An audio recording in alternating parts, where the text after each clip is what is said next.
2014년 7월 24일, 이날 중국 광둥성 장먼시에서 신발 공장에 다니고 있었던 27살 샤오리는 여느 날처럼 공장 야근을 위해 출근하려고 집을 나섰습니다. 그런데 출근하려고 현관문을 여는 그 순간 누군가 그녀의 입을 막았어요.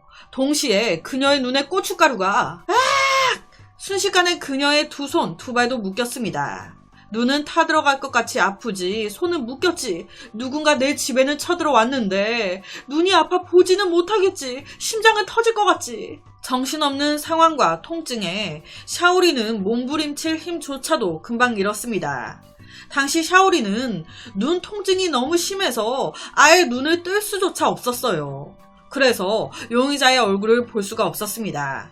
그저 알 수 있는 건 현관 앞에서 누군가의 손에 의해 자기 방으로 도로 끌려 들어갔다는 것. 이 범인은 곧바로 집 문을 잠갔습니다. 너무 놀란 샤오리는 아무 말도 할 수가 없었어요. 마음속으로 조용히 기도할 수밖에. 샤오리는 강도가 들었다는 생각에 살려주세요. 돈 원하시는 거면 어디 통장 있고요. 비밀번호도 제가 알려드릴게요. 제발 살려만 주세요. 애원했습니다. 하지만 모든 건 샤오린의 바램처럼 되지 않았어요. 범인은 갑자기 가위를 딱 들더니 샤오린의 머리를 잘라내기 시작했습니다. 그냥 막무가내로 그냥 싹둑싹둑. 거기에 모자라서 범인은 샤오린의 티셔츠와 속옷까지 가운데를 잘라내기 시작합니다. 곧바로 그녀의 상의가 발가 벗겨진 채 흉악범 앞에 노출됐죠. 샤오리는 눈도 안 보이는 상황에 정말 너무 겁을 먹었어요. 그 순간 샤오리는 엄청난 고통에 비명을 질렀습니다. 범인이 샤오린의 가슴이 아닌 그 가슴의 유두를 잘라낸 거예요. 얼마나 아팠겠습니까? 엄청난 고통에 악을 빽 지르는데도 이 범인은 전혀 멈출 생각이 없어 보였어요. 다음으로 노린 건 샤오린의 허벅지였습니다. 샤오린의 가슴 부근과 허벅지는 금방 피로 뒤덮였어요. 이 지옥 같은 시간은 약 20분 정도 지난 후에 멈춰졌습니다. 그 20분이 샤오린은 20시간 같았어요. 20분 정도가 지나면서 이 샤오린의 이 눈의 매운맛이 점점 약해지면서 이 눈이 보이기 시작한 거예요. 그녀는 바로 눈앞의 살인마가 어떻게 생겼는지 확인하는데 아는 사람 같아. 당신 정말... 샤오린이 범인의 얼굴을 확인하자마자 이를 눈치챈 범인은 바로 현장에서 달아났습니다. 범인이 떠난 후 샤오린은 피범벅이 된 채로 바로 남자친구에게 도움을 요청했어요. 놀란 남자친구는 바로 현장으로 달려왔고 경찰에 신고가 이루어졌습니다. 병원으로 옮겨진 샤오린, 그녀의 상태는요 끔찍했어요. 양쪽 가슴 유두가 다 잘려나간 상태. 그 잘려나간 유두가 시간도 꽤 지났고 여러가지 이유로 인해 다시 붙일 수가 없었습니다. 여러분, 여자의 유두가 잘려나가면 뭘 못하게 됩니까? 아기 낳고 나서 젖을 못 물리게 되는 거예요. 실제 의사가 샤오린한테 나중에 결혼 후 아기를 낳게 되면 모유 수유는 못할 거라고. 이거 뭐 다행이라고 해야 할지 뭘지. 이 범인은 딱 그 샤오린의 유두만 잘라냈습니다. 뭐 가슴 전체를 도려냈다거나 그런 게 아니었어요. 그래서 가슴 외형은 멀쩡해 보였습니다. 하체 부상 또한 심각하지 않았어요. 진짜 딱 출산 후에 모유 수유 기능만 상실. 이게 뭐 별거 아니게 들리실 수도 있지만요. 당시 결혼도 안 한 미혼이었던 이 젊은 샤오린한테는 이 소식이 너무 충격적이었어요. 그래서 실제로 이 말을 들은 샤오린, 이불을 막 뒤집어 쓰고 대성통곡을 했었대요. 같은 시각 경찰은 샤오린이 살인자의 모습을 봤기 때문에 재빨리 용의자를 특정, 하룻밤의 경찰 추적 끝에 체포까지 하게 되고요. 얼마 안 가 범인은 모든 걸 자백했습니다. 도대체 범인은 누구며 이게 어떻게 된 사건인 걸까요? 2013년 26살이었던 샤오리는 전 남편과 이혼한 후에 삶의 압박과 결혼에 대한 실망감으로 살던 지역을 떠나 혼자 일하기 위해 강둥성 장먼시라는 곳으로 갑니다. 거기서 금방 신발 공장에 취직을 해요. 샤오리는요, 보시면 귀엽게 생겼잖아요. 성격도 밝고 그래서 같은 회사 남자들이 그녀를 많이 좋아했습니다. 실제 같은 공장 동료인 샤오러도 그중 한 명이었죠. 샤오러도 샤오린처럼 1년 전에 이혼한 남자였어요. 똑같이 그도 이혼한 후에 더 이상의 사랑은 없다며 그냥 돈이나 벌자며 똑같이 강둥성 장먼시로 일을 하러 온 남자였습니다. 그러니까 샤오린, 샤오러 이름도 비슷하죠. 처한 상황도 너무너무 비슷했습니다. 그러다 보니 대화도 뭔가 더 잘 통하는 것 같고 함께 있으면 행복해. 둘은 곧 연애를 하게 되고요. 얼마 지나지 않아 회사 근처에 작은 집을 빌려 동거까지 하게 됩니다. 둘은요, 너무 잘 맞았어요. 늘 둘이 손을 딱 잡고 출퇴근했대요. 공장 동료들이 작작해라 작작해 애인 없는 사람 살겠나 많이 부러워하는 커플이었다고. 그렇다 보니 둘은 곧 결혼 얘기까지 오갑니다. 참 이렇게 꽃길만 펼쳐질 줄 알았는데 불행은 딱 이때 찾아왔습니다. 불행의 시작은 신발 공장 매니저 샤오린의 상사 웨이 매니저에게서부터 시작돼요. 이 웨이 매니저는요, 그녀의 직장 상사의 유부남이었습니다. 발정난 미친놈이기도 했죠. 아내도 있는 놈이 샤오린 귀엽고 이쁘거든. 샤오린 뭐 서류 작성했어? 봐봐 하면서 은근 슬쩍 손잡고 샤오린 이쪽으로 와봐 스치는 척 하면서 샤오린 허벅지를 막 만지고. 이런 새끼, 이놈이 이런 식으로 행동을 하니 회사에 이상한 소문 안 퍼지겠습니까? 매니저란 놈이 허구한 샤오린을 불러대고 둘이 스킨십 하는 것 같은 모습이 동료들 눈에도 막 띄고. 야, 웨이 매니저랑 샤오린 둘이 그렇고 그런 사이 아니야? 실제 이런 소문을 샤오린의 남자친구인 샤오러도 들었어요. 그래서 이때 남자친구가 샤오린한테 몇 번 경고를 줍니다. 너 지금 이런 소문 돌고 있어. 조심해. 웨이 매니저와 일정 거리 유지해. 하지만 아니 웨이 매니저가 상사였어요. 상사 새끼가 부르는데 어떻게 안 갑니까? 불러서 또 가면 또 그 지랄을 하고. 하지 말라고 안 하겠습니까 이놈이? 하지 말라는 말을 쳐들었겠냐고요. 이렇게 하루 지나가면서 정말 들어선 안 될 사람의 귀에까지 이 소식이 들어갑니다. 바로 웨이 매니저의 아내 아메이. 메이야? 내 남편이 회사에서 어떤 여자와 놀아나고 있다고? 이 소리에 아내가 바로 회사까지 찾아왔었대요. 내 인연을 가만 안 두겠다면서. 그런데 이때 샤오린은 못 만나고요. 아쉬운 대로 남자친구 샤워러를 만나는데 이때 아메이는 남자친구한테 야, 네 여자친구 잘 간수해. 지금 경고하는 거야. 잘 새겨들어. 이 일로 인해서 이 남자친구도 너무 머리 아팠어요. 일이 커지고 있으니까. 하지만 샤오린은 남자친구의 말을 전해 듣고 무슨 내가 웨이 매니저랑 놀아난다는 거야? 아무 사이 아닌데? 억울해하면서 이 모든 걸 그냥 무시합니다. 진짜 결백하니까 아무 사이 아니다. 이놈이 나를 건드리는 거다. 진실은 드러나게 돼 있다. 샤오리는 이런 소문들에도 그만두지 않고 계속 일해요. 웨이 매니저와의 관계도 계속 유지하면서 오히려 승진의 기회를 얻기 위해 웨이 매니저에게 먼저 연락하기도 합니다. 진짜 소문, 아메이의 경고 등등 신경 안 쓴 거예요. 다만 샤오린이 전혀 예상하지 못한 건 이 웨이 매니저 생각하는 것보다 더 이상한 놈이었다는 거. 웨이 매니저 입장에서는 자기도 이 소문을 들었단 말이에요. 자기 딴에는 샤오린이 이제 자기를 피하지 않을까 생각을 했어요. 그런데 이런 소문에도 샤오린이 나한테 먼저 연락하고 이렇게 친밀하게 하니까 어라? 이것 봐라. 괜찮나 보네? 이 새끼가 더 대담해지기 시작한 겁니다. 그는 일을 함께 할 뿐만이 아닌 각종 기회를 다 만들어서 샤오린을 괴롭히기 시작합니다.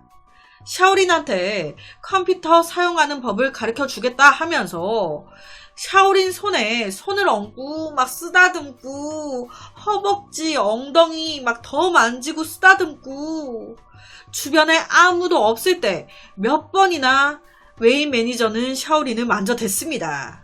그러다 보니 느낀 거예요. 이 새끼 가만히 냅뒀더니 점점 선을 넘네. 이때부터 샤오린은 의도적으로 웨이 매니저와 거리를 두기 시작했습니다.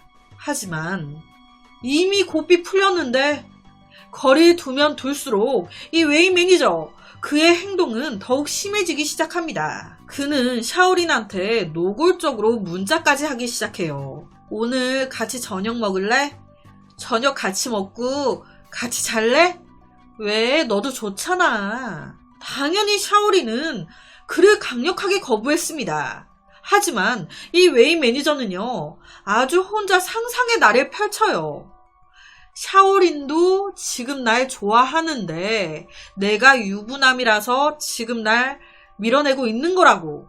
그녀도 날 사랑하고 날 원하고 있다고. 그래서 그는요, 뻔뻔하게 샤오린한테 샤오린, 내가 아내 아메이와 이혼하면 나랑 결혼해 줄 거야? 라고 물어보기까지 해요. 당연히 이에 대해서 아메이 거부했죠. 매니저님 정신 차리세요. 그리고 이 모든 걸 남자친구에게 다 보여주고 말해줬습니다. 이 새끼 보라고. 이 남자친구는요, 자기 여자친구한테 지금 상사가 찝쩍대는 거잖아요. 너무 열받아서 이 웨이 매니저 찾아갔었어요. 그런데 이 웨이 매니저가 막 지는 잘났어. 적반하장으로 나오는 거예요. 그러다 보니 둘이 몸싸움까지 났습니다. 하지만 이 웨이 매니저가 너무 세. 싸움에서 져요. 오히려 이 웨이 매니저가 던진 의자에 이 남자친구가 팔을 맞아가지고 다칩니다. 이 두 남자의 싸움은 직장 동료 직원들이 말리면서 멈추게 되는데, 어떻게 보면 지금 이게 되게 큰 사건이잖아요. 회사 내에서 싸움. 바로 공장장의 귀에까지 들어가요. 공장장은요, 다시는 이런 일이 발생돼선 안 된다며 이 두 사람에게 2,000위안 보상을 요구하고요. 이 웨이 매니저 잘라버립니다. 해고. 여기서 2,000위안 하나로 약 35만원 정도 나오더라고요. 어쨌든 이 매니저 잘렸어요. 그러면서 이 사건도 수그러드는 줄 알았습니다. 그런데 이 웨이 매니저가 직장에서 사라진 후 샤오린은 그때부터 핸드폰으로 협박 문자를 계속 받습니다. 보낸 사람은 직장 잘린 웨이 매니저가 아닌 그의 아내 아메이였어요. 아메이가 계속 문자로 욕과 협박을. 아메이는 자기 남편을 유혹한 사람이 샤오린이라고 생각했어요. 전현이 내 남편을 유혹해서 내 남편이 직장까지 잘리고 우리 집안이 다 이렇게 풍비박산이 났다고 절대 용서할 수 없다고. 아메이는요, 계속 샤오린에게 이렇게 말했습니다. 기다려. 내가 꼭 이렇게 만든 대가 톡톡히 치르게 해줄 테니까. 당연히 아메이의 이런 분노에 샤오린, 아니에요. 저랑 웨이 매니저 그런 사이 아니었어요. 오히려 당신 남편이 나를 만지고 했다고요. 전 남자친구도 있고요. 아무 관심 없어요. 오해예요. 얘기했습니다. 하지만 안 들어먹는 거예요. 아니, 자기 남편을 욕해야지. 자기 남편한테 뭐라 해야 되는 거 아니에요. 그런데 모든 분노가 샤오린을 향한 겁니다. 그러다 보니 어느 순간 샤오린, 말을 해도 안 들으니까 무차별적으로 오는 아메이의 협박 문자 무시하기 시작해요. 무시하기 시작하니 아메이 더 열받아 미치겠는 거예요. 뭐라, 이것 봐라. 그녀의 마음은 샤오린에 대한 미움으로 가득 찼고 결국 그녀에게 복수하기로 합니다. 내 남편을 유혹했으니 내가 본때를 보여줘야지. 그 대가를 치르게 해줘야지. 그녀는 범죄 도구, 가위를 딱 주머니에 챙기고 샤오린의 집 근처에서 잠복을 하기 시작합니다. 그녀는 남자친구가 출근하기만을 기다렸어요. 2014년 7월 24일. 아, 남자친구 출근했네? 오늘 샤오린 야간 출근 날이었지? 그럼 아무리 못해도 몇 시쯤에는 출근하려고 나오겠네. 계산 다 해서 집 앞에서 기다리고 있다가 현관문이 열리자마자 바로 눈에 고춧가루 팍 뿌리고 집 안으로 도로 끌고 들어가 손발 묶고 가위로 네가 이 가슴으로 내 남편을 유혹했지? 이거 잘라버려. 가슴 유두를 잘라버리고 허벅지 찌르고 고문을 한 거예요. 고문을. 와, 이 사건이 언론에 보도되면서 많은 사람들이 그녀에게 힘내라고 돕고 싶다고 메시지를 보내왔습니다. 하지만 몸도 지금 이렇게 돼버렸고 무엇보다 정신적인 충격 이거 어쩝니까? 실제로 의사가요, 가족들한테 지금 샤오린의 정신 상태가 너무 위태롭다고 가족들이 꼭 옆에 붙어서 이상한 짓 안 하게끔 극단적인 선택하지 않게끔 잘 관찰하셔야 한다고 이렇게까지 얘기했었대요. 샤오린은요, 아메이를 절대 용서할 수가 없었습니다. 당연하죠. 용서 안 되죠. 그나마 다행이라고 해야 할지 이 사건 후에 계속 샤오린의 곁을 지키면서 보살펴준 사람은 남자친구였어요. 매일같이 샤오린 옆에서 같이 자고 먹고 다정하게 돌봤습니다. 그의 정성과 사랑 때문인지 다행히도 이 샤오린 금방 진정이 되어 갔죠. 실제 일부 성형외과 의사들도 도와주고 싶다고 나선 거예요. 그래서 그 유두가 잘려 나갔잖아요. 그래서 모유 수유 기능은 잃었지만 모양은 만들어줄 수 있잖아요. 그러니까 이거를 공짜로 해주겠다고 나서 준 거예요. 그래서 가슴 유두 복원 수술까지 했다고 하고요. 이 남자친구 샤오러는요, 언론 인터뷰를 통해서 지금 여자친구 잘 회복하고 있다. 끝까지 여자친구 곁에서 내가 돕겠다. 그녀 곁을 떠나지 않겠다. 라고 얘기도 했습니다. 그리고 이 가해자인 아메이 또한 고의 상해죄로 징역형을 받았다고 하는데 정확히 몇 년형을 받았는지는 제가 찾지를 못했어요. 제가 추후에 알게 되면 이 사건의 더보기란에 적어 놓도록 하겠습니다. 자, 이 사건 이렇게 끝이면 좋은데 이 사건은요, 이게 끝이 아닙니다. 더 있어요. 언론에 이 샤오린과 남자친구 샤오로의 사랑과 그녀가 회복되어 가는 모습이 이제 보도가 많이 됐어요. 그러면서 정말 많은 사람들이 도와주고 싶다고 돈도 많이 보내주면서 그녀의 삶은 점차 회복되어 가고 있었는데 이때 이 돈을 샤오린은 이제 병원에 있었다 보니 돈 관리할 여력이 아니었단 말이에요. 그래서 남자친구가 그 모금 관리를 하면서 자기를 간병해주고 있었는데 결론은 둘이 헤어졌대요. 그러면 설마 그 모금 돈은 남자친구가 관리하고 있었잖아요. 그거 다 들고 튀었대요. 이것도 진짜 기가 막힌데 이 사랑꾼 연기를 했던 이 옆에 남자친구 돈도 모자라서 회사에 얘기해가지고 자기가 여자친구 월급을 갑을 받은 거예요. 지가 어떻게 막 손을 써가지고. 그리고 자기가 샤오린의 통장이나 비번 이런 것도 비밀번호 이런 것도 다 알고 있었나 봐요. 아니 뭐 알려달라고 했을 때 샤오린이 뭐 이런 거 예상이나 했겠습니까? 그러니까 샤오린이 알려줬었겠죠. 그러니까 이 새끼가 회사에 몰래 얘기해가지고 여자친구 월급 갑을 받아가지고 그거 이제 다 현금으로 다 빼가지고 이제 모금 돈이랑 다 해가지고 토낀 거예요. 심지어 이 두 사람이 살던 집도 이 남자친구가 몰래 빼버립니다. 그 돈까지 다 들고 튄 거예요. 병원 퇴원 후에 이 샤오린 돌아갈 곳도 없게끔 만들어 놓은 거예요. 이놈이. 집 돈까지 다 빼가지고 들고 튀었어. 와. 사랑한다며. 끝까지 보살펴주고 지켜줄 거라며. 이 나쁜 새끼야. 와, 마지막에 이 남자친구까지 이래 버리니 다시 엄청난 충격을 받았겠죠. 그나마 다행히 이것까지 알려지면서 주위에 많은 사람들이 임대주택을 제공해 줬다고 하는데, 와, 자기 남편을 유혹했다며 상해를 가한 아메이나, 겉보기엔 다정해 보였으나 돈에 눈이 멀어 아픈 여자친구를 버리고 돈 다 훔쳐 도망간 남자친구나. 정말 할 말이 없어지는 사건인 것 같습니다. 그래서 오늘은 최악의 기가 막힌 열받는 한 사건을 가지고 왔습니다.